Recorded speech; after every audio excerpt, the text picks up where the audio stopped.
اهلا بيكم تاني في مطبخنا المتواضع. النهارده معانا منيو وهو تاني ماكدونالدز، بس هنعملها باسرع طريقه النهارده على الفطار. قبل ما نبدا، دعمكم واشتراككم لنا في القناه على اليوتيوب عشان يوصل لكم مننا كل جديد، ونشكر الله ونصلي على النبي. اول حاجه هنجهزها طبعا هي اللحمه المفرومه. هنجيب طاسه على البوتاجاز فيها حته زبده وشويه زيت، وهننزل باللحمه المفرومه بتاعتنا.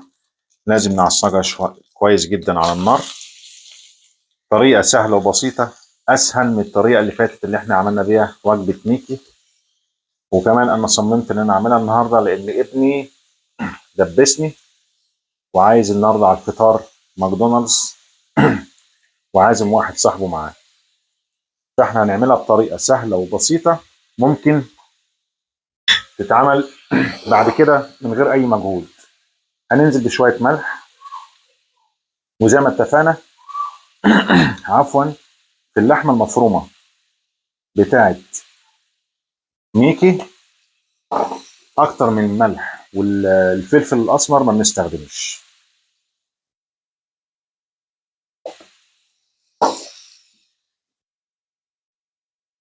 طيب بعد ما فرطنا اللحمه كده من بعضها، بنقوم نازلين بشويه بصل. وزي ما قلت لكم انا في اللحمه المفرومه دايما بنزل بالبصل بعد اللحمه المفرومه، مش البصل وبعد كده اللحمه المفرومه، عشان البصل ريحته وطعمه تفضل في اللحمه المفرومه. فدايما بننزل بيه بعد اللحمه المفرومه. بعد ما شوحنا البصلايه مع اللحمه المفرومه، معانا هنا معلقه صلصه هننزل بيها.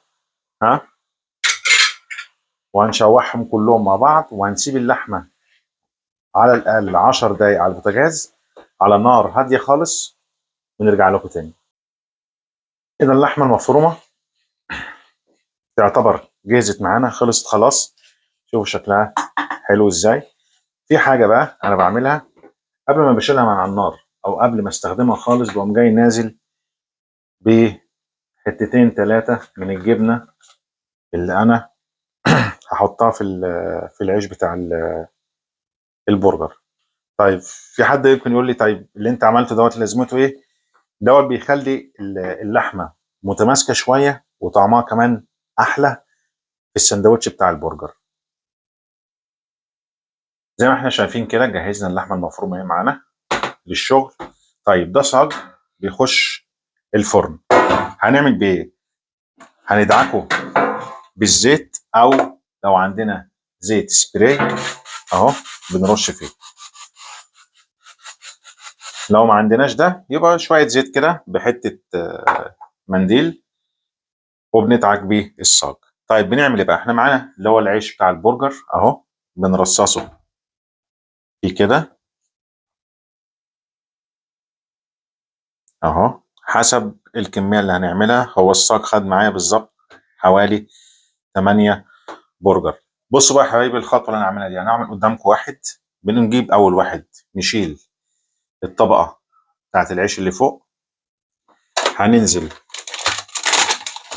بشريحه كيزه جبنه، اسف اي جبنه متوفره عندنا، شيدر، جبنه صفراء، اي جبنه، وبننزل بيها اهي. ها وبنقوم جايين بشويه لحمه مفرومه اهو.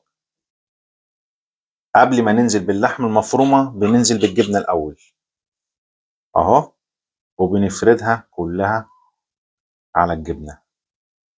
طريقه سهله وبسيطه، مش محتاجه مجهود عالي زي اللي احنا عملناها المره اللي فاتت. كانت سهله برضو، بس يعني دي اسهل منها شويه وعمليه، وتخليكي تعملي كتير اكتر من ساندوتش، ومش هتاخد المجهود اللي احنا خدناه في الاول خالص اهو. انا قلت بس اعمل اول واحده قدامكم اهي.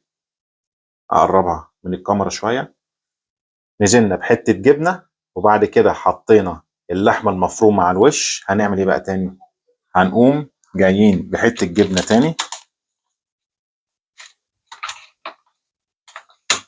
نازلين فوقها كده،